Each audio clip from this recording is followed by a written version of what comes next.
After my stroke, I was partially paralyzed. My son abandoned me. In a cheap nursing home, he didn't know I had just received a millionaire inheritance. This is my story of how I lost everything, only to gain something far more valuable, my dignity. Subscribe to our channel and let us know in the comments where you're watching from. The fluorescent lights in Sunset Care Home buzzed above me like angry wasps as I struggled to button my cardigan with fingers that refused to cooperate. 8 months after my stroke, my left side still betrayed me daily, a constant reminder of how quickly life can change. Need help with that, Mrs. Sullivan? A young aide poked her head in, already backing out before I could answer. They were always rushing here, too many patients, too few staff. I can manage, I lied, my professor's pride still intact even as my body failed me. It took 3 more minutes of fumbling before I gave up, leaving the buttons misaligned. I glanced at the clock. 2:15 p.m. Robert was late, as usual. My only child, my son who promised he'd always take care of me after I sold my house to fund his business venture 10 years ago. The same business that now apparently afforded him a new Lexus, while I sat in this glorified storage facility for the elderly. When he finally arrived at 2:40, he didn't apologize for his tardiness. "Hey, Mom." He kissed my cheek perfunctorily, the scent of expensive cologne hanging in the air between us. "How's it going today?" The food was cold again, and I waited 2 hours for someone to help me to physical therapy. I kept my voice steady, determined not to sound like the complaining old woman they all expected. Robert checked his watch, then his phone. "They're understaffed everywhere these days." "I was thinking," I said carefully, "that maybe with some in-home help I could manage at my—" I caught myself. "Not my house anymore." "At your guest room? Perhaps." His sigh was barely concealed. "Mom, we've discussed this. I can't afford private home care. This place is what fits our budget right now." Our budget. As if my teacher's pension that helped pay for this place was insignificant compared to his contribution. "Did Melissa enjoy the Disney trip?" I asked instead, changing the subject to my granddaughter. His eyes widened slightly, caught off guard. "How did you—" Jason showed me pictures on his phone last visit. The Cinderella castle looked beautiful at night. Robert shifted uncomfortably. "It was a package deal, very affordable." The words hung between us like an accusation. His definition of affordable apparently included vacations, but not adequate care for his mother. "Lisa and the kids send their love," he said, already standing. "I've got a client meeting at 4, so I should get going." 20 minutes. That's what I was worth in his busy schedule. After he left, I wheeled myself to the window, watching his gleaming car pull away. 10 years ago, when John died, I'd sold our home of 30 years, the home where Robert had grown up, and handed my son nearly every penny to save his failing business. "I'll always take care of you, Mom," he'd promised as I signed away my independence. That's what family does. A light knock interrupted my thoughts. Diana, the youngest nurse on staff, entered with a gentle smile. "Rough visit?" she asked, noting my expression. "Just short," I replied, my throat tight. She knelt beside my wheelchair, her eyes kind. "You know, Mrs. Sullivan, some people don't deserve the parents they have." I covered her hand with mine, grateful for this small compassion from a stranger when my own blood offered none. "Diana," I said quietly, "how much longer until my physical therapy evaluation?" "That's actually why I came. Dr. Patel moved your assessment up. He thinks you might benefit from a more intensive program." For the first time that day, I felt a flicker of hope. "More intensive means more progress?" "It could. You've been working harder than most patients I see." She paused. "I've watched you practicing your exercises when you think no one's looking." I hadn't realized anyone had noticed my private struggles in the bathroom mirror. Willing my left hand to grasp the hairbrush, commanding my foot to pivot properly. "Determination matters more than age," Diana continued. "My grandmother recovered from a worse stroke at 72. As she helped me navigate to the therapy room, I pondered Robert's dismissal of my recovery potential. Everyone here saw me as a permanent resident, slowly declining until I eventually disappeared entirely. But what if they were wrong? What if I wasn't finished yet? Dr. Patel's evaluation was thorough. When he finished, he looked at me with professional candor. "Mrs. Sullivan, with consistent work, I believe you could regain significant function. Not everything, but enough to potentially live more independently with proper support." I straightened in my wheelchair. "Define proper support." "That depends on your resources." "Resources? The word echoed in my mind as I was wheeled back to my room. The resources I'd given away, believing in promises that had evaporated as quickly as Robert had from my room today. As the afternoon light faded, I made a decision. I would document everything, every neglected call button, every cold meal, every promised visit that never materialized. My tablet, which Robert had reluctantly let me keep, "What does a woman your age need with technology?" would become my record. I might be physically diminished, but my mind, the mind that had analyzed literature and taught generations of students to find hidden meanings, was still razor sharp, and it was telling me something was very wrong with my son's sudden inability to meet my needs. "Mrs. Sullivan, your medications." The night nurse's voice barely registered as I stared at the institutional beige wall, counting the water stains shaped like continents I'd never visit. 2 weeks had passed since Robert's last visit. No calls, no texts, just silence. I swallowed the pills without question, a routine as predictable as the indignities that structured my days at Sunset Care Home. This morning, I'd waited 40 minutes for assistance to the bathroom. By the time someone responded, it was too late. The humiliation burned hotter than any physical pain. "The physical therapist left this for you." The nurse handed me a printed exercise sheet before hurrying out to her next patient. I studied the diagrams, tracing the movements with my good hand first, then attempting to mirror them with my weaker side. Small victories counted here. Today I could lift my left arm 3 inches higher than yesterday. Progress measured in centimeters, in seconds, in breaths. "You're working those exercises pretty hard." I looked up to find an elegant older woman watching me from the doorway, leaning on a walker decorated with colorful yarn pom-poms. "Eleanor Phillips," she introduced herself with a smile that reached her eyes. "Room 218. I've seen you in therapy." "Margaret Sullivan," I replied, lowering my trembling arm. "Room 157. She navigated to the visitor's chair with practiced efficiency. "You're new. Stroke? Is it that obvious?" "My husband had one 6 years ago. I recognize the exercises." She settled herself comfortably. "The left side's affected, yes?" Mine was the right. "Your husband recovered well?" I asked hopefully. Her smile faltered. "Charles passed last year, pneumonia, but he'd regained enough mobility to play with our great-granddaughter. That meant everything to him." We sat in comfortable silence before Eleanor spoke again. "My daughter's supposed to visit today. She manages my finances, now says it's easier that way." There was something in her tone that made me ask, "And is it? Easier?" Eleanor's laugh held no humor. "She bought a new car with my retirement money last month, but she brings the grandchildren at Easter, so I don't complain." Before I could respond, a conversation in the hallway caught my attention. "Moved to a shared room to reduce costs," her son called again. It was Gretchen, the charge nurse with permanently pinched features. "Didn't he just cancel his visit?" Another voice responded. "Says his mother exaggerates her needs, always has according to him. Typical family dumping ground situation." My body went cold. Robert was reducing my care, claiming I exaggerated? Eleanor noticed my expression and reached for my hand. "You heard something unpleasant." I nodded, unable to speak past the betrayal lodged in my throat. "The walls here might as well be made of paper," she said. "I've learned more about my children from overheard phone calls than from their actual visits." That evening, I powered up my tablet, the one connection to independence Robert had reluctantly allowed me to keep. My grandchildren had insisted, arguing their grandmother needed to see their baseball games and dance recitals through video calls. Those calls rarely came now. I opened a new document and began typing awkwardly with my right hand. Day 1 of documentation. Robert canceled visit. Overheard staff saying he's requested I be moved to a shared room to reduce costs. Claims I exaggerate my needs. Waited 40 minutes for bathroom assistance today. Meal was cold again. PT says improvement possible with intensive therapy.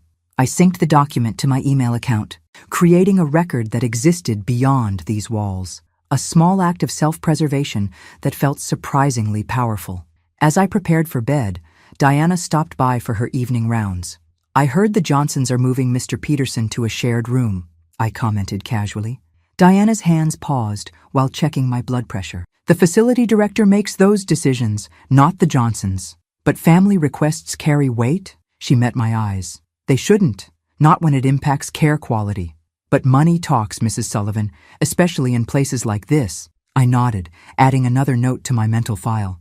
"You know," Diana said, voice lowered, There are resources for elder advocacy, organizations that help navigate these situations. What situations? When families make decisions that may not align with a patient's best interests.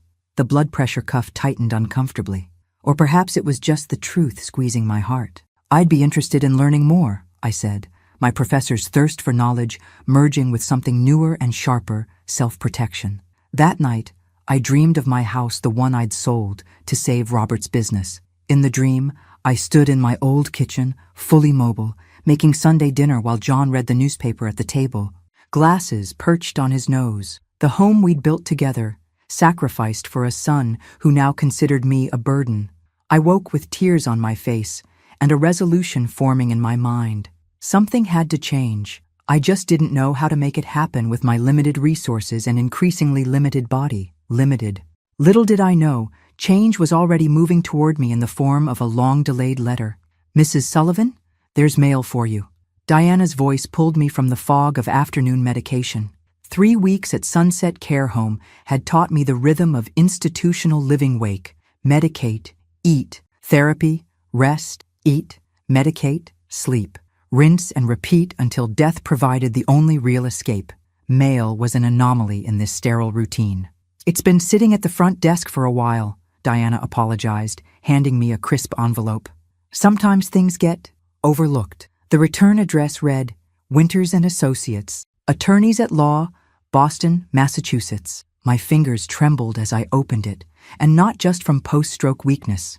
Dear Ms. Sullivan, we regret to inform you of the passing of Harold Blackwood on March 15th. As executors of Mr. Blackwood's estate, we are contacting you as a named beneficiary in his will.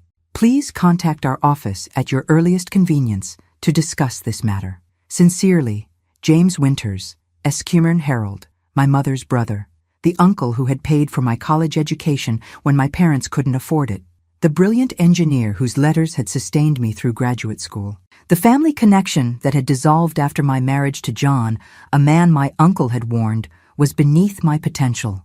Harold had been right about John's financial irresponsibility, but wrong about his heart. We'd been happy despite our modest means. After our estrangement, I'd occasionally followed Harold's career through professional journals, patents filed, innovations credited to his name, but we hadn't spoken in over 40 years. Bad news? Diana asked, noting my expression. My uncle died, I whispered, the words inadequate for the complex emotions colliding inside me. Grief for a relationship long lost, regret for decades of silence, and bewilderment at being named in his will. I'm sorry for your loss, Diana said automatically. I lost him a long time ago, I replied. We hadn't spoken since before Robert was born. With Diana's help, I called the number on the letterhead. After navigating a labyrinth of receptionists, I reached James Winters himself. Mrs. Sullivan, he greeted me warmly. I'm pleased you contacted us. I understand you're currently in a care facility? I explained my situation briefly, the stroke, my limited mobility, the arrangement with my son. I see, he said, his tone shifting subtly. Perhaps I should speak with your son about the inheritance then. As your caretaker? Something in his phrasing sent warning signals through my mind. What exactly did my uncle leave me, Mr. Winters? A pause. Harold Blackwood left you his entire estate, Mrs. Sullivan. After taxes and fees, it's valued at approximately $8 million. The room tilted. I gripped my wheelchair armrest, anchoring myself against the vertigo of sudden possibility. Mrs. Sullivan? Are you there? Yes, I managed. I'm just surprised. Your uncle never married or had children. He had quite a successful career in engineering and patent development. According to our records, he kept every letter you sent him during your college years. He mentioned you often in our meetings. A tide of emotion washed over me. Harold had remembered me all these years, had thought of me while I'd been building my life, raising Robert, teaching my students. Should I contact your son to help facilitate the transfer of assets? Mr. Winters prompted again. The question crystallized something inside me. A lifetime of making responsible choices, of putting others first, of trusting family, and where had it left me? In a substandard care facility, waiting 40 minutes for bathroom assistance, while my son canceled visits and plotted to reduce my care. No, I said firmly. Not yet. I'd like to understand my options first. Of course, Mr. Winters replied, his tone suggesting approval. We can arrange a private consultation. Given your mobility issues, perhaps I could come to you? As we finished the call, Diana returned with my evening meal, lukewarm meatloaf, and congealed gravy. "Everything okay?" she asked, noting my dazed expression. I considered telling her, this kind young woman who'd shown me more compassion than my own son had in months. But caution, a new protective instinct, held me back. "Just processing," I said. "My uncle was not someone I expected to remember me." That night, I added to my growing digital journal, "Harold remembered me. All these years while I was teaching literature to ungrateful freshmen, raising an increasingly distant son, and gradually losing John to heart disease, Harold remembered our connection. While I gave everything to a son who now considers me a burden, my estranged uncle held me in his heart enough to leave me his fortune. What does this mean for me now? For the remaining years of my life? $8 million. The figure danced through my dreams that night, not as visions of luxury or indulgence, but as something far more precious: options, freedom, control over my own destiny for whatever time I had left. Morning brought clarity and resolve. I needed to move carefully, strategically. This unexpected gift from Harold could change everything, but only if I was smarter about it than I'd been about selling my house to Robert. I would need allies, information, a plan.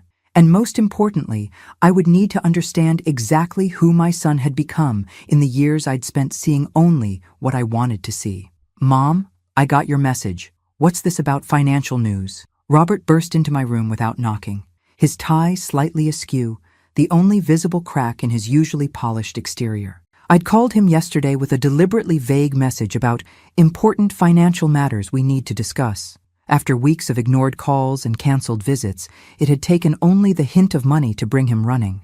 "Hello, Robert. It's good to see you too." I folded my hands in my lap, a gesture of calm I didn't entirely feel. He had the decency to look slightly abashed. "Sorry. Work's been crazy. How are you feeling?" "About the same as when you last asked 3 weeks ago." He winced, then pulled up the visitor's chair. "You mentioned something financial?" I studied my son's face, the face I'd once wiped ice cream from. The face I'd watched graduate college, the face that now showed more interest in me than it had in months, all because of the possibility of money. "I received a letter," I began, measuring my words carefully. "My Uncle Harold passed away." "Uncle Harold? Mom, I don't think you've ever mentioned my mother's brother. We were close when I was younger, before I married your father." I paused. "He's included me in his will." The transformation was immediate and disturbing. Robert's posture straightened, his expression softened, his entire demeanor shifted from impatient to attentive. "That's unexpected. Was he well off?" I nodded, deliberately vague. "He had a successful engineering career. Patents, innovations. Wow, that's great news, Mom." Robert leaned forward, his smile suddenly wide and eager.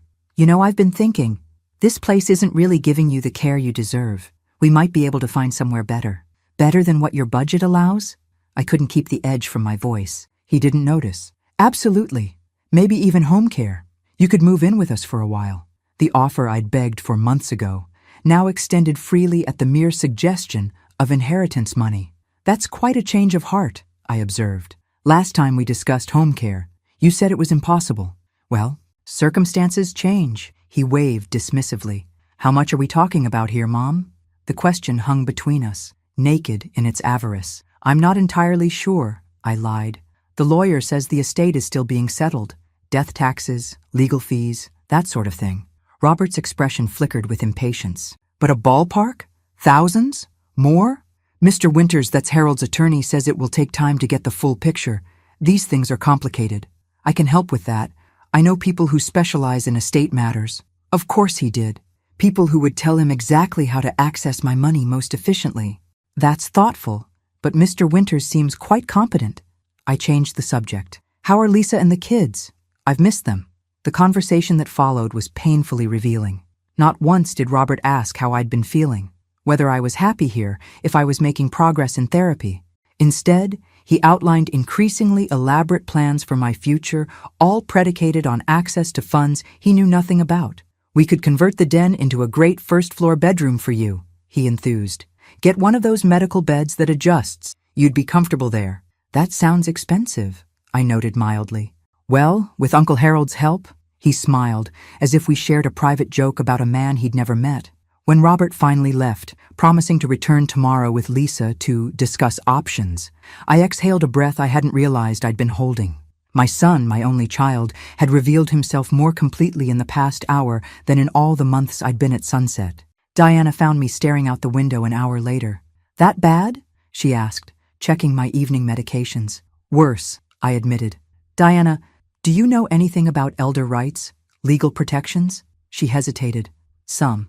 My grandmother had similar issues with family after her stroke. Would you help me research something? I need information about financial protections, healthcare proxies, power of attorney." Diana's expression grew serious. "Mrs. Sullivan, are you worried about your son's intentions? Let's just say I need to understand my options before making any decisions." She nodded slowly. "I can help, but you should know this could get complicated." I thought about Robert's sudden interest in my care, his immediate plans for my money, his failure to even ask if I was happy. "It's already complicated," I replied. "I just need to make sure I'm not outmaneuvered again." That evening, I called Mr. Winters back, requesting a private meeting. We agreed he would visit in 2 days, officially to discuss routine paperwork. As I prepared for bed, my tablet pinged with an incoming email. It was from Robert, with floor plans for a mother-in-law suite addition to his house, already priced out at $175,000. He'd moved remarkably quickly for someone who'd had no time to visit his mother for weeks. I added to my digital journal. Robert visited immediately after hearing about potential inheritance. Never asked about my health, happiness, or progress. Already planning expensive renovations to his home. Treating Harold's money as if it's already his to spend. I need to protect myself. Not just my new financial resources, but my autonomy. My right to determine my own future. Harold's gift isn't just money. It's the chance to reclaim control of my life, to ensure I'm never again at the mercy of someone else's budget for my care. The realization settled over me like armor. For too long, I'd been a supporting character in my own life story. First as John's wife, then as Robert's mother, finally as Sunset's patient in room 157. It was time to become the protagonist again. The Hillcrest Assisted Living Community offers premium services for discerning seniors, the brochure in my lap proclaimed. Glossy photos showed smiling elderly residents engaged in watercolor classes and Tai Chi. 1 month after Robert learned of my inheritance, I found myself relocated to this upscale facility, not Robert's house as initially offered, but a place conveniently located just 10 minutes from his suburban home. "Isn't this better, Mom?" Robert gestured around my new private suite, with its tasteful decor and large windows overlooking manicured gardens. "The care here is top-notch." It was undeniably better than Sunset. The staff-to-patient ratio alone meant I rarely waited for assistance. The food was palatable, the physical therapy equipment state-of-the-art. But the sudden upgrade only underscored the inadequacy of what Robert had deemed sufficient before the prospect of inheritance money. "It's very nice," I acknowledged, "though I'm curious why you decided against having me stay with you, as you originally suggested." Robert's smile tightened imperceptibly. "The contractor said the renovations would take months. This is better for now, while we navigate the inheritance process." The inheritance process. That convenient phrase that justified anything and everything in Robert's mind.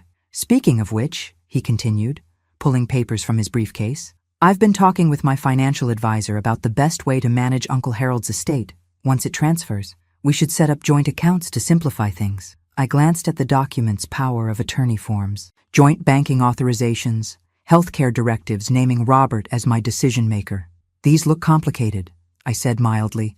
"I'll need to review them carefully." "It's all standard stuff, Mom. Just makes it easier for me to handle things for you." I placed the papers aside. I've always been thorough with legal matters. "Robert, you know that. I taught contract law in the English department. Remember?" His expression flickered between frustration and forced patience. "Of course. Take your time. But the sooner we get this settled, the sooner we can access the funds. We. As if Harold's bequest was a family windfall rather than my inheritance. After Robert left, I examined my new surroundings more critically. Yes, Hillcrest was luxurious compared to Sunset, but it was still an institution, still a place where my life would be regulated by others, still not home. My thoughts were interrupted by a knock at the door. "Mrs. Sullivan? I'm Nancy Garcia. Your care coordinator. The young woman who entered had a direct gaze and confident manner. Robert had hired her to visit 3 times weekly as a personal care assistant, another upgrade that hadn't been possible before Uncle Harold. Your son mentioned you might need help settling in, Nancy continued, and that you're recovering from a stroke. 8 months ago, I confirmed. Left side mobility issues, though I'm improving with therapy. Nancy nodded professionally. I've reviewed your medical records. Your progress is impressive for someone your age. For someone my age, I repeated dryly. Is that clinical language for not completely hopeless? Unexpectedly, Nancy laughed. It's clinical language for you're working harder than most patients half your age. I admired determination, Mrs. Sullivan. Something about her directness appealed to me. Call me Margaret, and thank you for not treating me like I'm made of glass or suffering from dementia. The stroke affected my body, not my mind. That's clear from your records. You've been advocating for more intensive therapy from the beginning. We spent the next hour reviewing my daily routine and needs. Nancy asked insightful questions about my preferences and goals, the first healthcare provider who'd bothered to do so since my stroke. One last thing, Nancy said as she prepared to leave. I'm finishing my master's in gerontology at Georgetown. My focus is elder advocacy and rights, just so you know my background. The coincidence seemed too perfect. Did my son know this when he hired you? No, Nancy replied. The agency assigned me based on scheduling. Why? I considered whether to trust this stranger with my concerns, but something in her professional demeanor gave me confidence. Just curious, I said. Though I'd be interested in hearing more about your studies sometime, perhaps at our next meeting. 2 weeks later, Robert and Lisa invited me to dinner at their home, the first such invitation since my stroke. Lisa seemed genuinely pleased to see me, though her strained smiles whenever Robert mentioned Mom's inheritance told their own story.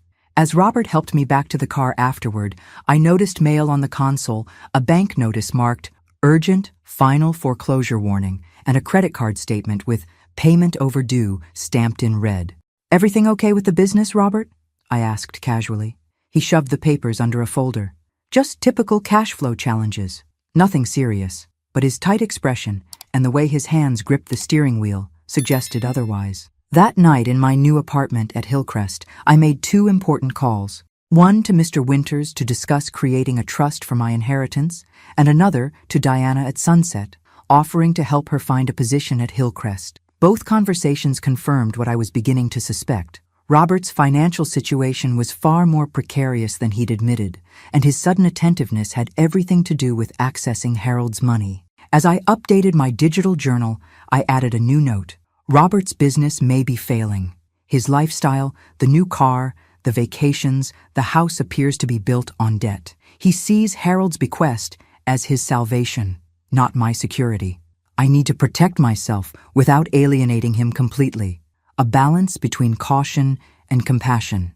But as I switched off my tablet, I wondered if that balance was even possible.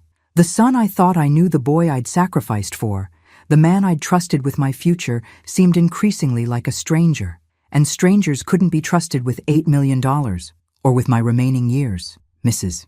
Sullivan, we have a few options for structuring the trust. James Winters spread documents across the conference table in his downtown office. The doctor's appointment I'd asked Nancy to drive me to was actually this crucial meeting, 3 months after learning of my inheritance.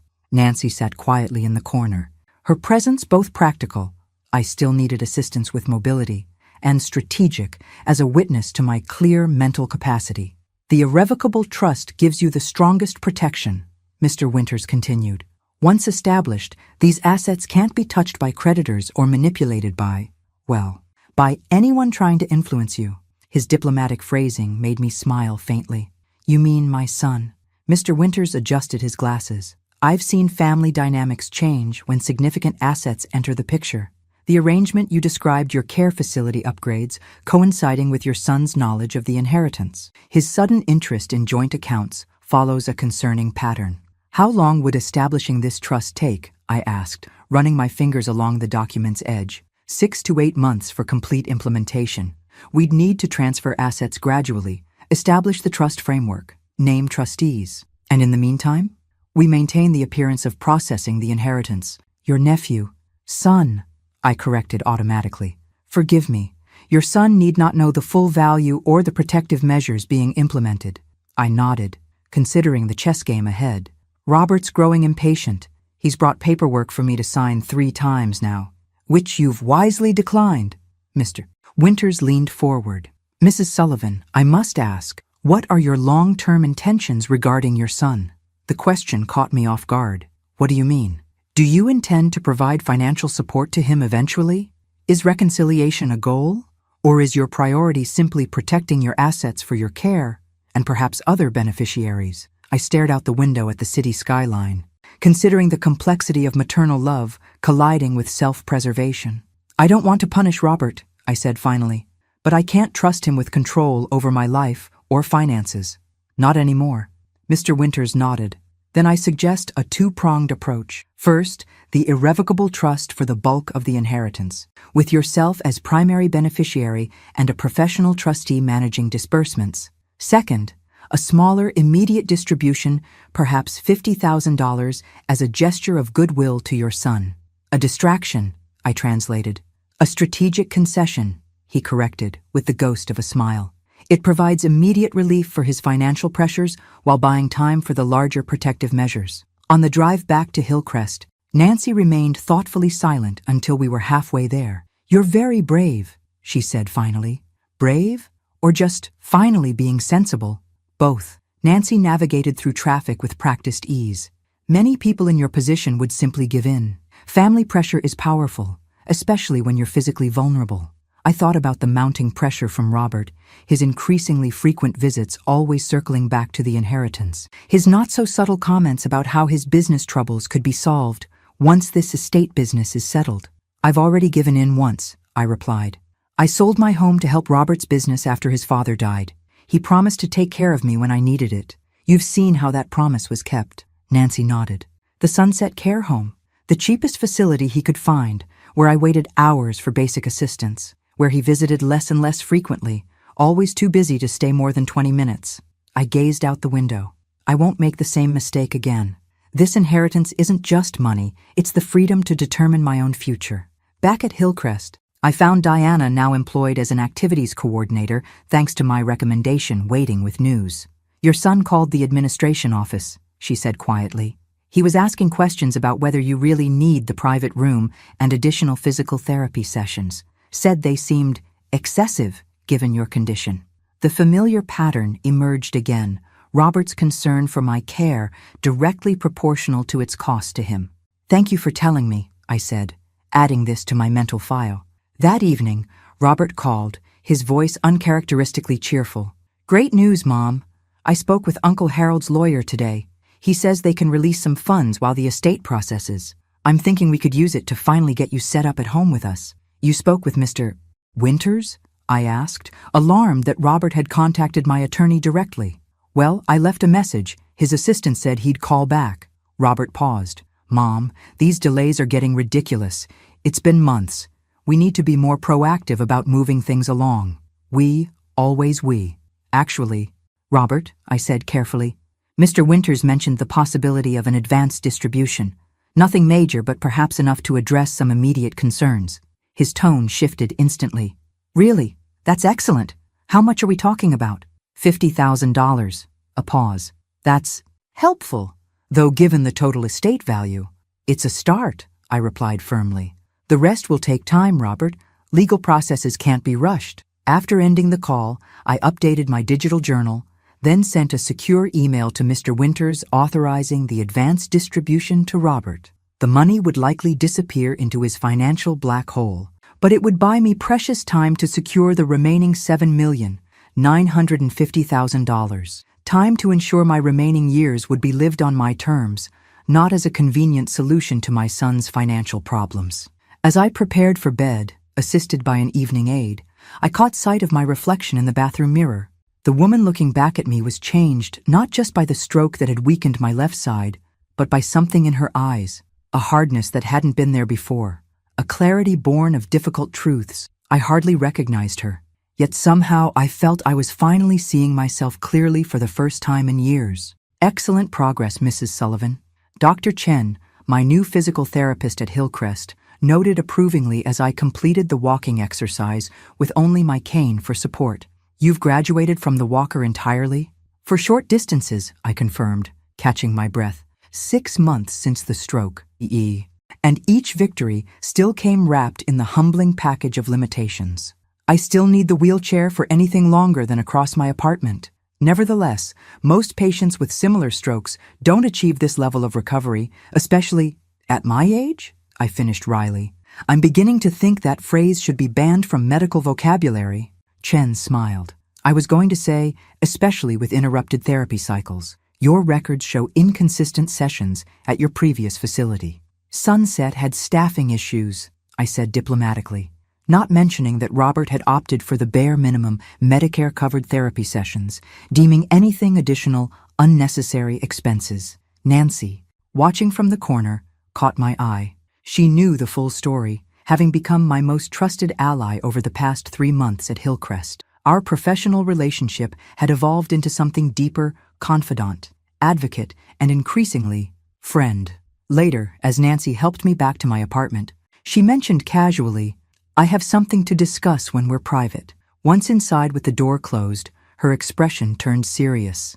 "I was at Sunset yesterday for a class observation. I overheard something concerning." My heart tightened. "About Robert?" She nodded. "He was meeting with the administrator, asking about their current rates and availability. He specifically inquired about transferring a patient from Hillcrest back to Sunset if circumstances changed." The implication was clear. Robert was exploring options to return me to the inadequate care I'd escaped, presumably once he secured control of my finances. "Did he see you?" I asked, my voice steady despite the cold anger settling in my chest. "No, I was in the records room next door." Nancy hesitated. "Margaret, I don't want to alarm you, but my son is planning contingencies in case his access to money doesn't materialize as he hopes." I finished her thought. "I'm not surprised, just disappointed." We were interrupted by a knock at the door. Nancy opened it to reveal a smiling Vanessa, my daughter-in-law, with my teenage grandchildren, Jason and Emma, behind her. "Surprise visit," Vanessa announced with forced brightness. "We thought you might enjoy some family time." This was new. In the 6 months since my stroke, Vanessa had visited exactly twice, both times briefly accompanying Robert. Now she stood in my doorway with homemade cookies and a FA aid of familial devotion. Jason, 16 and gangly, gave me a genuine hug. "Hey, Grandma, Dad said we should visit more often." "Did he now?" I raised an eyebrow at my grandson, who caught my skepticism with a perceptive glance. Emma, 14, and already developing her mother's social polish, began chattering about school while arranging cookies on a plate. Vanessa made a show of straightening my already neat apartment while peppering me with questions about my comfort. Their performance was transparent but telling. Robert had clearly enlisted his family in his campaign to secure my goodwill and, by extension, my inheritance. During lunch, Vanessa casually mentioned, "We've been looking at houses in Oak Ridge Heights. Such a beautiful neighborhood, but the prices are astronomical. Wouldn't that be a significantly more expensive area than where you are now?" I asked innocently. She nodded enthusiastically. "Oh, absolutely. We could never afford it normally, but Robert says our financial situation might be changing soon." From the corner of my eye, I caught Jason's uncomfortable expression. When Vanessa took Emma to fetch dessert from the car, Jason leaned close to me. "Dad's been acting weird lately," he confided. "He and Mom keep having these intense conversations about money that stop when I walk in." "Financial matters can be stressful," I replied neutrally. "Last night I heard him tell Mom that all our money problems will be over soon, thanks to you." Jason's direct gaze held mine. "What did he mean by that, Grandma?" Before I could formulate a response, Vanessa and Emma returned with an elaborate cake decorated with "We love you, Grandma" in frosting. The remainder of their visit continued in this vein, a strange performance of family affection layered over transparent financial anticipation. When they finally left, promising to return soon, I felt emotionally drained. "Well, that was illuminating," Nancy remarked dryly. "Indeed." I sank into my armchair. Suddenly, I'm the beloved matriarch they can't visit enough. All it took was $8 million. Nancy sat opposite me. "What will you do about the information from Sunset?" I considered the question carefully. "Continue with our plan. The trust documents should be ready next month, correct?" According to Mr. Winters, yes, but establishing the trust is just the beginning. Transferring all assets will take months. Then we need to maintain the status quo until everything's secured. I tapped my cane thoughtfully against the floor. Robert received the advance distribution? Nancy nodded. 2 weeks ago, Mr. Winters confirmed the transfer completed. Good. That should keep him cooperative while we finalize the legal protections. I glanced at the family photos on my side table, snapshots of happier times when I believed in my son's love without question. I need to speak with Diana about what she's hearing at Hillcrest. If Robert's exploring moving me back to Sunset, he may be making inquiries here too. That evening, alone with my thoughts, I updated my digital journal with details of Vanessa's visit and Robert's actions at Sunset. The record had grown extensive, a detailed chronicle of manipulation that still ached to document, despite its necessity. As I wrote, I reflected on how my relationship with Robert had inverted. Once I had protected him, now I protected myself from him. Once I had sacrificed for his future, now I safeguarded my own. The betrayal still cut deep, but increasingly, my pain was hardening into resolve. The mother who had given everything was learning, finally, to keep something vital for herself, dignity and self-determination in my remaining years, whatever they might hold. I don't understand what's taking so long, Robert's voice escalated, echoing in my Hillcrest apartment. 9 months after my stroke, his patience was visibly fraying. The $50,000 advance had disappeared into his financial morass, and he'd returned for more, only to encounter my continued insistence on legal processes and estate complexities. These things take time, Robert, I repeated calmly, my hands steady on my cane. My recovery had progressed remarkably. I now walked short distances unassisted and managed most daily activities independently, though fatigue remained a constant companion. It's been months, Mom. How complicated can it be to transfer money from a dead uncle to his only living relative? His frustration bubbled over into sarcasm. Or is there something you're not telling me? I met his gaze directly. What exactly are you asking? Robert? He paced, running a hand through hair that had noticeably thinned since this saga began. I'm asking why you're dragging this out when you know we're counting on that money. The admission hung in the air between us, finally spoken aloud. Counting on what money exactly? I asked, my voice deceptively soft. Harold's bequest was to me, not to us. Robert froze, then recovered with a forced laugh. Of course it's yours, Mom. I just meant, we're family. We support each other, like I've been supporting you all these months. Supporting me? I echoed. 9 months of accumulated grievances threatening to overflow. By placing me in the cheapest care facility you could find? By visiting once a month for 20 minutes? By reducing my therapy sessions to save money while taking family vacations? His face flushed. That's not fair. We've been under financial pressure, which is apparently my responsibility to solve. I leaned forward. Tell me honestly, Robert, how much debt are you carrying? His expression confirmed what I'd suspected. That's not relevant. It's entirely relevant if you're planning your financial future around my inheritance. Robert's composure cracked further. You don't understand. The business is underwater. We're behind on the mortgage, and credit card companies are threatening collections. We could lose everything. And your solution is to spend your mother's inheritance rather than restructure your finances? I kept my voice level, though my heart raced. The inheritance meant to secure my care for whatever years I have left? We'd take care of you. You'd never want for anything. Like I never wanted for anything at Sunset? I challenged. Where I waited hours for basic assistance? Where my call button was routinely ignored? That was different. We didn't have resources, I finished. Because taking care of your mother properly wasn't a priority for your budget. But a new car was. Disney World was. Robert's expression darkened. Is that what this is about? Punishment? Some kind of revenge because you think I didn't visit enough? This is about recognizing that your financial decisions are your responsibility, not mine. I squared my shoulders. Harold's money is for my care and security. Robert, not for rescuing you from debt or buying you a larger house. You selfish. He caught himself, but not before I glimpsed the raw anger beneath his carefully maintained facade of filial concern. After everything I've done for you, what exactly have you done for me, Robert? I interrupted. A lifetime of deference finally giving way to direct confrontation. Sold my house to fund your business? Oh, wait, that was what I did for you. Promise to care for me when I needed it? A promise you fulfilled with the bare minimum of attention and resources. Robert stared at me as if seeing a stranger. If, perhaps he was. The stroke had changed me not just physically, but in my willingness to accommodate others at my own expense. You've changed, he said flatly. Yes, I agreed. I've finally recognized that my need for security and dignity in my final years matters just as much as your desire for a more luxurious lifestyle. So what happens now? His voice had turned cold. You keep the money for yourself? Leave your son and grandchildren struggling while you live in luxury? What happens now is that I ensure my own needs are met first. I held his gaze.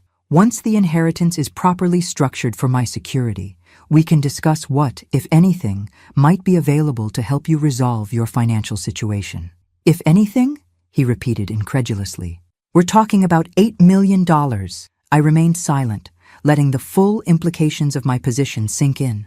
Robert would no longer dictate the terms of my care or my finances. The power dynamic had shifted a reality he was only beginning to grasp. I can't believe this, he muttered, gathering his coat. My own mother, turning her back on her family. Is that what you think this is? I asked quietly.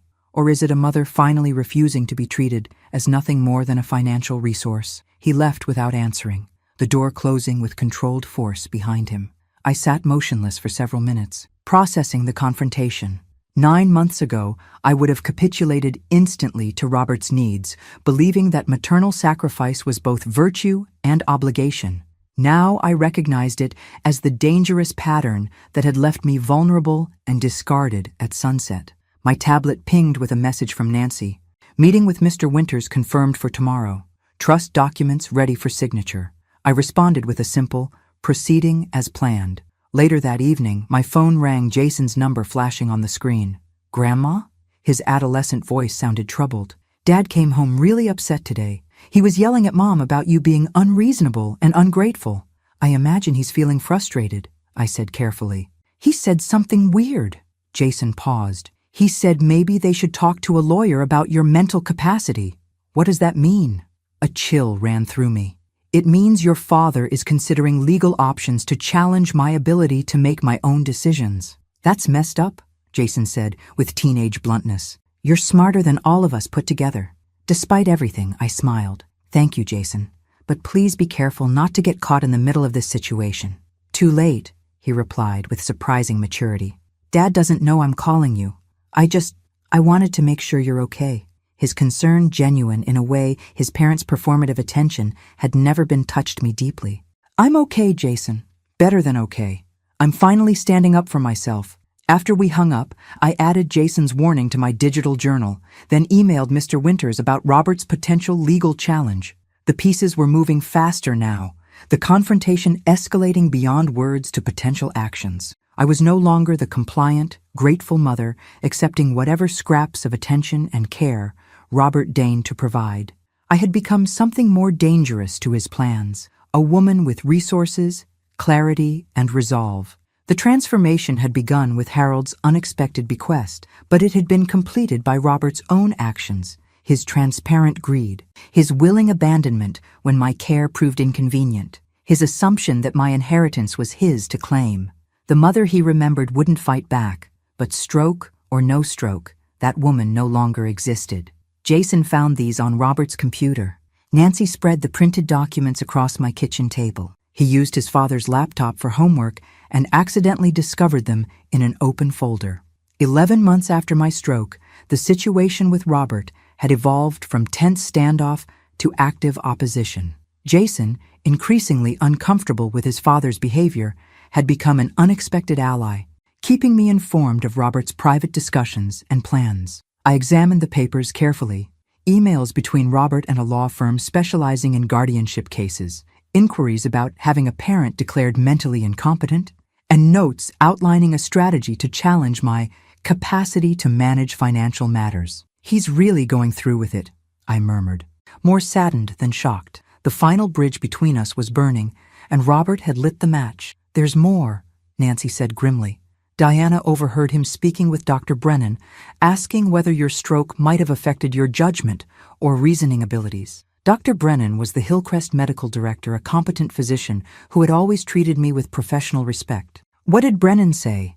According to Diana, he was non-committal but uncomfortable, said he'd need to review your case formally if Robert was requesting an official capacity evaluation.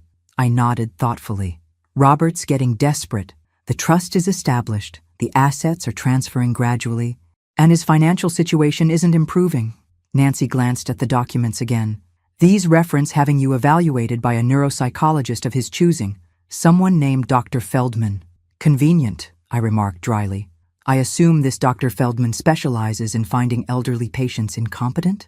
We should accelerate our countermeasures, Nancy advised. If Robert files for guardianship, it could freeze your assets temporarily while the court evaluates the claim. I had anticipated this possibility.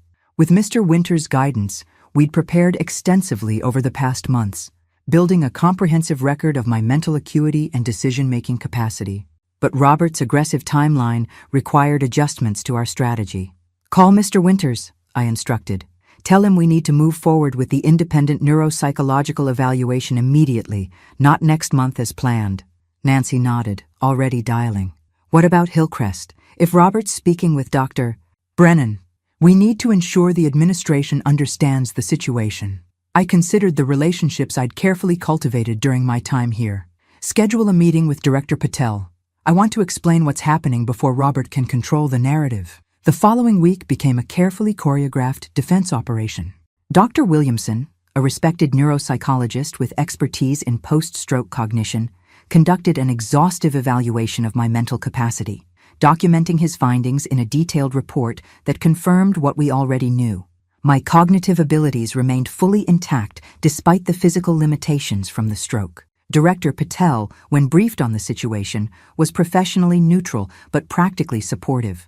We evaluate residents based on our own observations, Mrs. Sullivan, not family claims. Our records indicate no cognitive concerns whatsoever in your case. Mr. Winters filed the capacity evaluation with the court preemptively, establishing a legal record before Robert could make his move. He also accelerated the remaining asset transfers to the irrevocable trust, though some would still take months to complete. Throughout this flurry of activity, I maintained my daily routine, physical therapy, social activities, weekly calls with Eleanor from Sunset, now relocated to a better facility thanks to my private financial assistance, and regular visits from Jason and occasionally Emma, who came independently of their parents. Dad's been meeting with lawyers almost every day, Jason reported during one visit.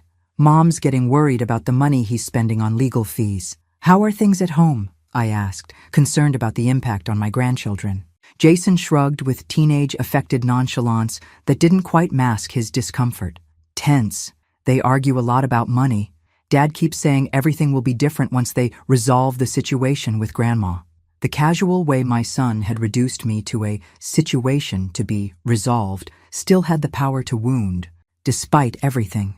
Jason, I said carefully, I hope you understand that this conflict isn't about you or Emma. I love you both very much. He nodded, surprising me with sudden maturity. I know. Dad's the one making it weird. He hesitated. Grandma, what's going to happen? Is Dad really trying to take control of your money? I considered how to explain the situation without demonizing his father.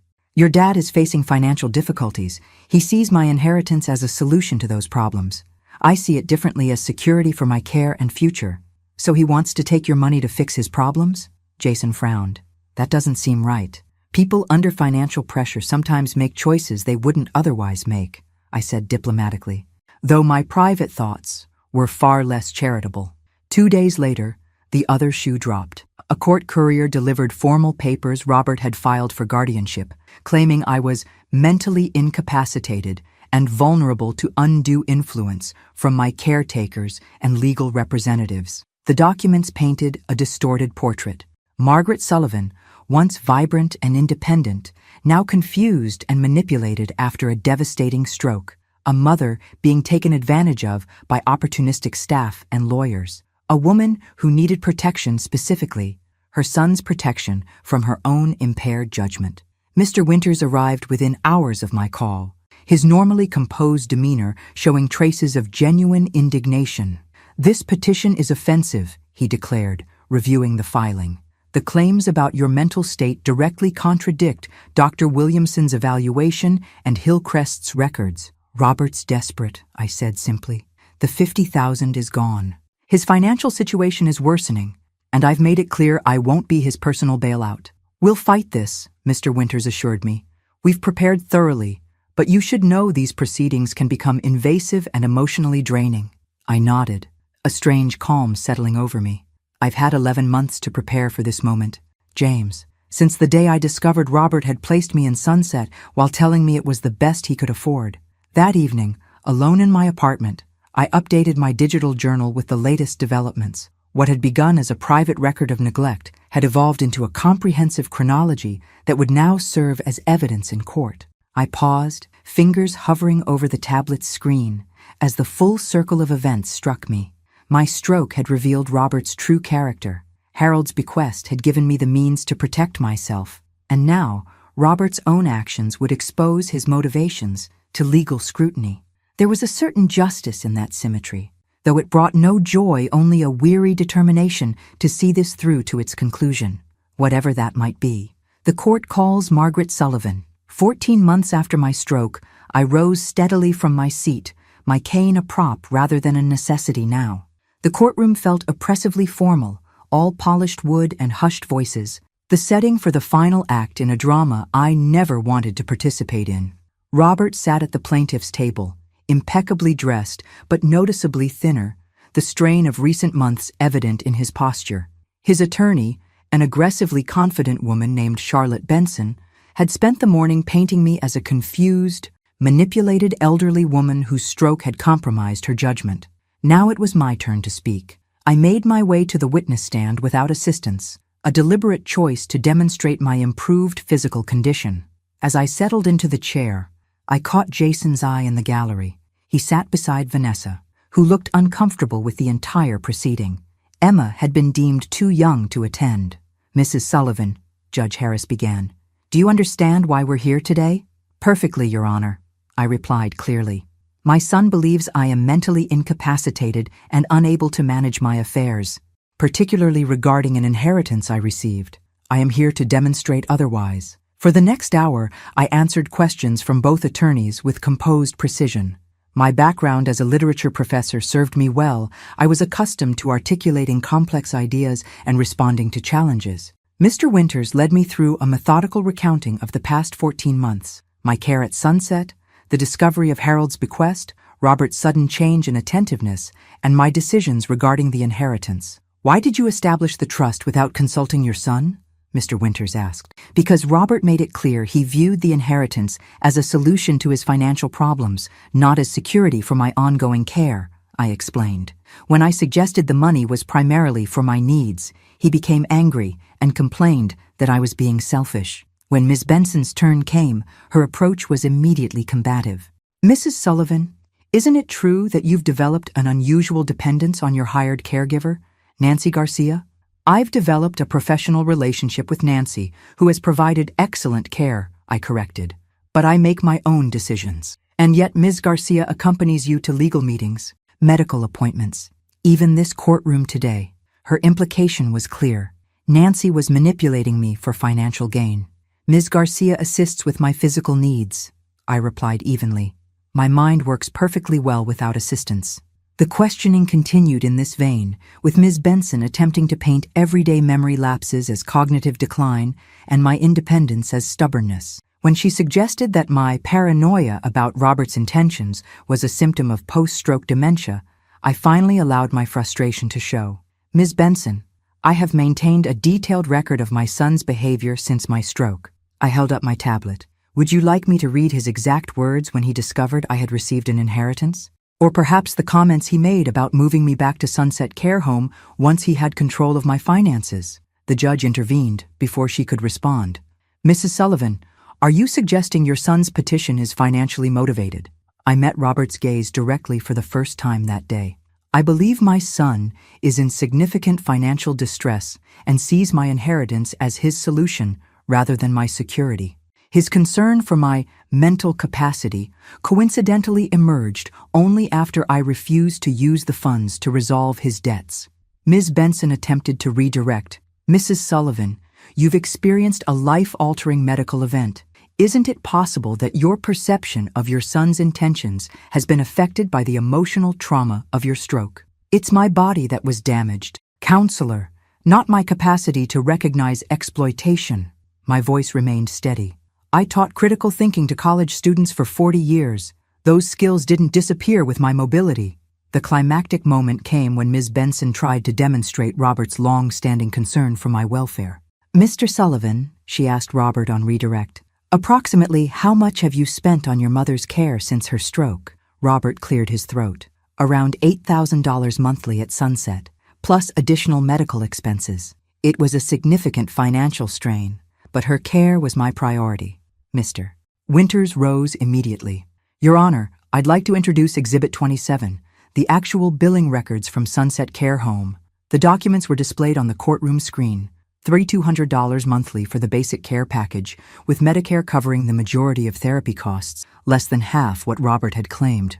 Mr. Sullivan, Mr. Winters asked with deliberate calm, can you explain the discrepancy between your testimony and these official records? Robert flushed. I was including other expenses, transportation, items I brought her, itemized receipts for these expenses? I didn't keep detailed records, Robert admitted, his confident facade crumbling. The judge's expression hardened almost imperceptibly. Mr. Sullivan, did you inform your mother that you had selected the minimum care package at Sunset while representing to her that you were providing the best care possible? Robert's silence was damning. When all testimony concluded, Judge Harris took only a brief recess before delivering her ruling. Her words were measured, but unmistakably firm. The court finds no evidence supporting the petition for guardianship. Mrs. Sullivan has demonstrated clear cognitive capacity and appropriate decision-making ability. Furthermore, the court finds the timing and nature of this petition troubling. She turned to Robert directly. Mr. Sullivan, the evidence suggests your motivation in seeking guardianship was primarily financial rather than concern for your mother's welfare. This court will not enable such exploitation. The guardianship petition was denied. Additional protective orders were put in place to prevent further legal challenges without substantial new evidence. As we left the courtroom, I found myself face to face with Robert in the hallway. His expression was a complex mixture of anger, embarrassment, and something that might have been shame. You won, he said flatly. I hope you're satisfied. This wasn't about winning, Robert, I replied softly. It was about protecting myself when you wouldn't. He turned away without responding, leaving me standing with Nancy, Mr. Winters, and the hollow victory of having publicly exposed my only child's attempt to take control of my life for his financial benefit. Jason approached cautiously. Grandma, are you okay? I embraced him, grateful for his uninvolved concern. I will be. What happens now? He asked. Now, I said, finding strength in the certainty of my path forward. I rebuild, on my terms. As we left the courthouse, reporters approached for statements about the elderly professor who fought back. I declined to comment, but the headline would appear anyway. Stroke survivor defeats son's guardianship attempt, retains control of multi-million-dollar inheritance. A public victory, a private heartbreak, and the beginning of whatever came next. Your new place looks amazing, Grandma. Jason wandered around my condominium, admiring the adaptations that made independent living possible despite my lingering physical limitations. 22 months after my stroke, I'd made the transition from Hillcrest to my own home, a ground-floor unit in a luxury building with 24-hour security and on-site medical assistance if needed. It feels like freedom, I admitted, watching him examine the collection of books I'd carefully curated for my new library. Having my own space again after nearly 2 years in institutions. And you can manage everything on your own? His teenage face showed genuine concern rather than the performative worry his father had perfected. Not everything, I acknowledged honestly. Nancy still comes 3 times weekly to help with certain tasks. Diana handles my administrative needs, but I can make my own breakfast, dress myself, and most importantly, make my own decisions. Jason nodded, his eyes drifting to the framed family photos on my mantel. Robert's image appeared in several younger, smiling, the son I'd believed in completely. Jason touched one frame cautiously. Have you heard from Dad? Not directly, I admitted. Not since the court hearing 4 months ago. The silence between us acknowledged the painful reality. Robert's humiliation in court had severed whatever remained of our relationship. His financial situation had deteriorated further, the business finally failing. The house sold to cover debts. Vanessa had filed for divorce, unwilling to sink further into his financial chaos. He's living in an apartment now, Jason offered. Mom got the house in the separation agreement, but she's talking about selling it. Too many memories, she says. I nodded, unsurprised. And how are you handling everything? Jason shrugged with forced casualness. It's weird. Dad talks about you differently now. Not angry anymore, just sad. Something tightened in my chest, a mother's instinctive pain at her child's suffering, despite everything. And what does he say? Not much. Just that he messed up, that he didn't understand what was happening until it was too late. Jason hesitated. He stopped blaming you, if that matters. It did matter, though I wasn't sure why. Robert's actions had made our estrangement inevitable. Yet some part of me, the part that had watched him take his first steps, had bandaged, scraped knees, had celebrated his triumphs, still ached for reconciliation, however improbable. Would you see him? Jason asked suddenly. If he wanted to talk? The question lingered between us, weighty with implications. I don't know, I answered truthfully. A lot has happened. Jason nodded, respecting my honesty. Before leaving, he hugged me tightly, no longer the awkward teenager, but a young man on the cusp of adulthood, trying to navigate the fractured landscape of his family. That evening, I sat on my private balcony, watching the sunset paint the sky in dramatic oranges and purples. My life had found a new equilibrium, comfortable, dignified, secure. The Blackwood Foundation for Dignity in Aging was operational, already making small but meaningful improvements in elder care facilities across the state. Eleanor had become a friend and collaborator in these efforts, her first-hand experience informing our advocacy work. Harold's unexpected bequest had transformed my remaining years from a slow decline in neglectful institutions to purposeful independence. A gift not just of financial security, but of agency, the ability to shape whatever time I had left on my own terms. My musings were interrupted by a call from Nancy. Margaret, Robert Sullivan is in the lobby. He's asking if you'll see him. My heart stuttered. Did he say why? Just that he needs to speak with you. Do you want me to come over? I considered the question carefully. No, but stay on standby, please. After ending the call, I sat motionless, weighing my options. I could refuse to see him, a boundary I had every right to establish after his attempts to seize control of my life. Or I could listen, knowing that whatever healing might be possible would require this difficult first step. Send him up, I told the concierge finally. 20 minutes later, a knock at my door announced his arrival. When I opened it, I barely recognized the man standing before me. Robert had aged years in months, hair now significantly gray, posture diminished, designer clothes replaced by department store basics. Mom, he said simply, his voice catching. Robert. I stepped aside, allowing him to enter without embracing him. He moved tentatively into my living room, taking in the tasteful furnishings, the evidence of my comfortable independence. Your place is nice, he offered awkwardly. Thank you. I indicated the sofa. Would you like to sit?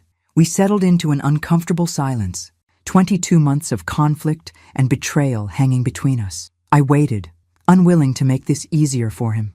Whatever he had come to say, he would need to find the words himself. I lost everything, he said finally.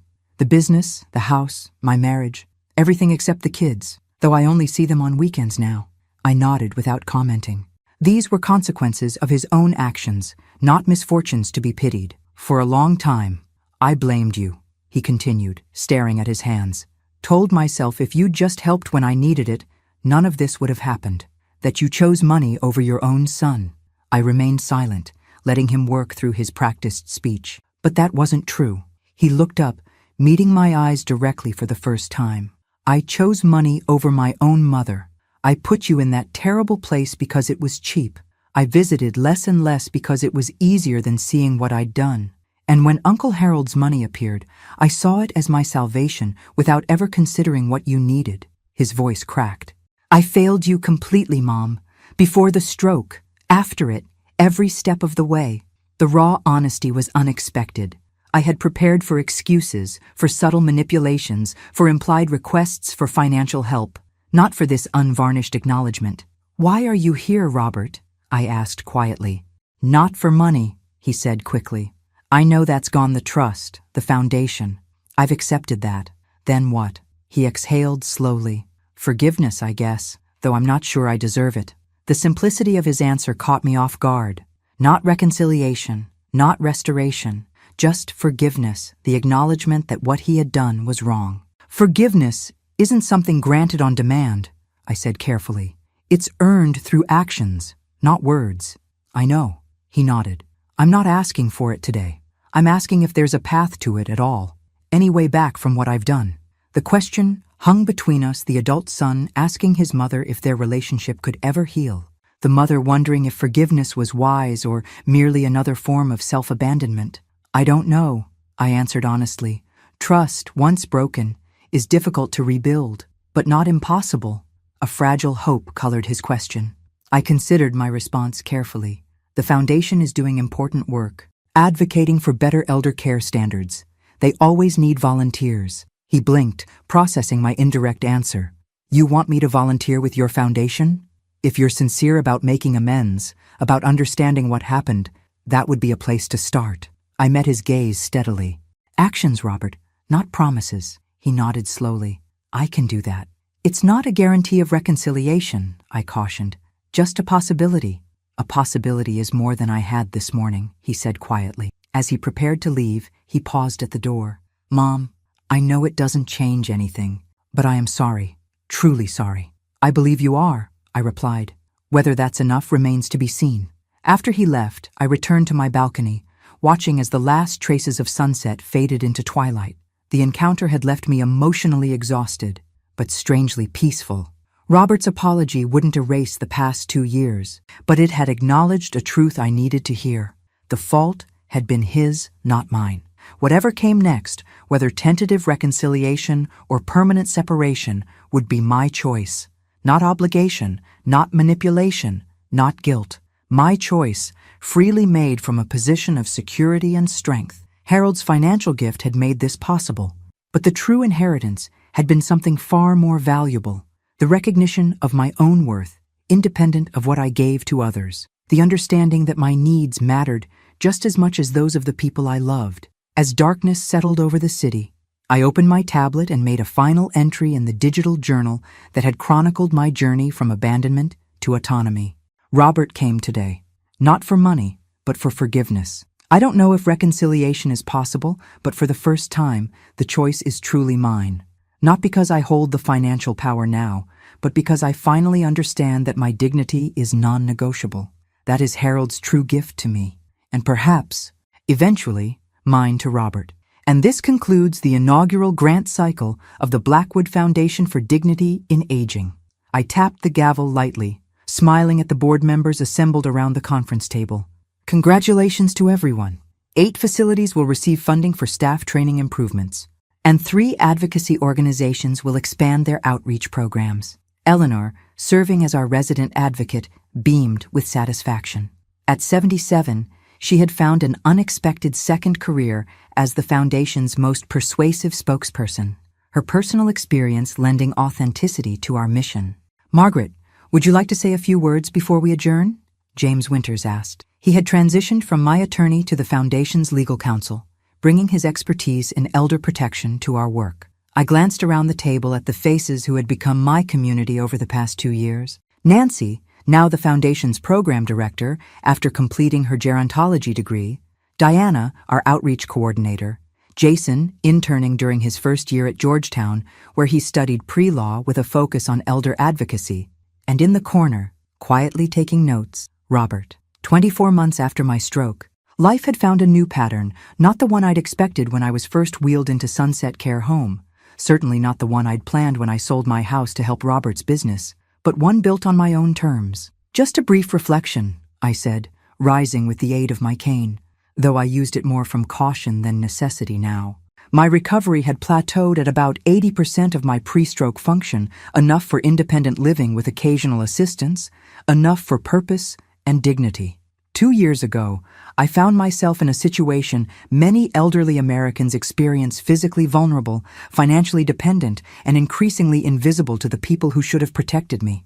My gaze didn't linger on Robert, but he shifted uncomfortably nonetheless. Harold Blackwood's bequest changed my personal circumstances dramatically, but millions of aging Americans have no wealthy uncle waiting in the wings. What they deserve, what we all deserve, is a system that recognizes elder care as a matter of dignity, not convenience.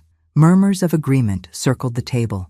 In 6 months, we've already documented significant improvements in patient experiences at the facilities receiving our grants. Staff turnover has decreased by 20%. Resident satisfaction metrics have improved across the board.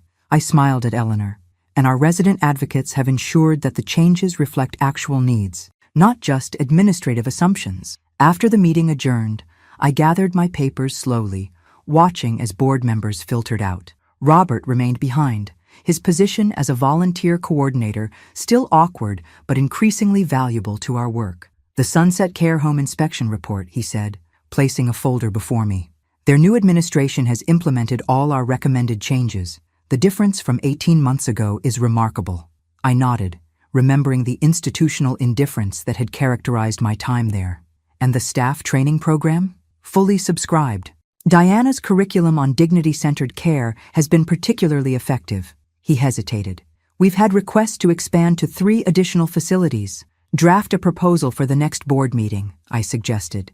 "If the metrics support expansion, we'll consider it." Our interactions remained professional, our personal relationships slowly healing through the shared work rather than direct confrontation. Robert had begun volunteering 8 months ago, initially stuffing envelopes and answering phones, menial tasks that he approached with unexpected humility. His financial situation had stabilized, though not recovered. A modest apartment, a used car, a new job in sales rather than business ownership. Weekend visits with Jason and Emma, who had chosen to live primarily with Vanessa after the divorce. "Jason mentioned you're coming to his debate tournament next week," Robert said, gathering his materials. "I wouldn't miss it. His team is favored to win regionals." An awkward pause followed the conversational rhythm between mother and son, still finding its way after so much damage. "Mom," Robert began tentatively, "I was wondering if you might want to have dinner afterward. The 4 of us, you, me, Jason, and Emma." The invitation represented a step forward in our cautious rebuilding a family dinner, something that hadn't occurred since before the guardianship hearing. "I'd like that," I said simply. His relief was visible. "Great, I'll make reservations." After he left, I finished my paperwork before calling my car service. My condominium was only 15 minutes from the foundation's offices, close enough for convenience, but separate enough to maintain boundaries between my professional and personal life. As the car navigated through afternoon traffic, I reflected on the journey of the past 2 years. The stroke that had nearly killed me had ultimately forced me to truly live, to recognize my own worth, to establish boundaries, to build a life centered on my needs rather than others' expectations. At home, I settled into my favorite chair by the window, the one positioned perfectly to catch the afternoon light for reading. My tablet contained dozens of books I'd been meaning to explore. My calendar noted upcoming symphony performances and gallery exhibitions, and my kitchen held ingredients for the dinner I planned to prepare for Eleanor tomorrow. The phone rang, Emma calling to discuss her upcoming science fair project. At 15, she had developed an interest in healthcare technology, inspired partly by witnessing my recovery process. "I'm designing a modified mobility aid," she explained excitedly. "Something between a cane and a walker, but with sensors that can detect balance issues and provide support before a fall happens." "That sounds remarkable," I encouraged. "Have you considered the user interface? Many elderly people struggle with complex technology." We discussed her project in detail, her brilliant young mind already considering angles I hadn't thought of. When she finished describing her design, she hesitated. "Grandma, can I ask you something personal?" "Of course. Are you happy with everything that's happened, with how things are now?" The question was startlingly direct, yet perfectly emblematic of teenage perception cutting through adult pretense. "I'm content," I answered thoughtfully. "Happy in some ways, still healing in others, but I'm living authentically now, and that brings its own satisfaction." "Dad says you saved him by making him face consequences," she said quietly. that he was spiraling before everything happened. I hadn't expected this perspective from Robert. Did he really say that? Yeah. He says he lost what he thought he wanted but found what he actually needed. Emma's voice carried the slight embarrassment of discussing parental introspection. It sounds kind of cheesy when he says it. I smiled. Growth often sounds cheesy when described out loud. After we hung up, I moved to my balcony to enjoy the early evening air. My life now bore little resemblance to what I had envisioned when I first retired from teaching the modest house I'd sold. The quiet days of reading and occasional visits from family, the gradual winding down I'd anticipated.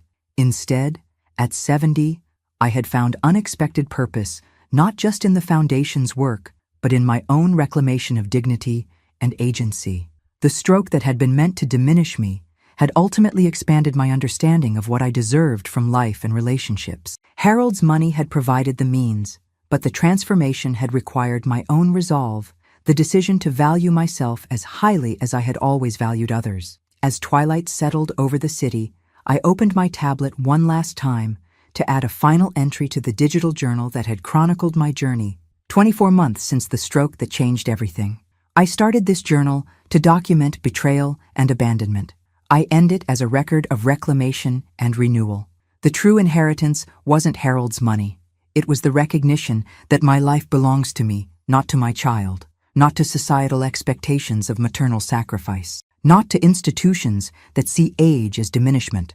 Whatever time remains is mine to shape, to experience, to live fully on my own terms. That knowledge, hard-won through pain and struggle, is the legacy I hope to leave for others through the Foundation's work. And perhaps, in time, through reconciliation with Robert, not by forgetting what happened, but by creating something new from its ashes, something built on mutual respect rather than obligation, on choice rather than expectation. What a strange and unexpected gift this stroke has ultimately proven to be the catalyst for losing everything I thought mattered, only to discover what truly does. I closed the journal and turned my attention to the sunset painting the horizon in brilliant hues, a metaphor too obvious to articulate, but too beautiful to ignore. Whatever darkness had come before, this present moment held its own luminous possibility. And that, finally, was enough.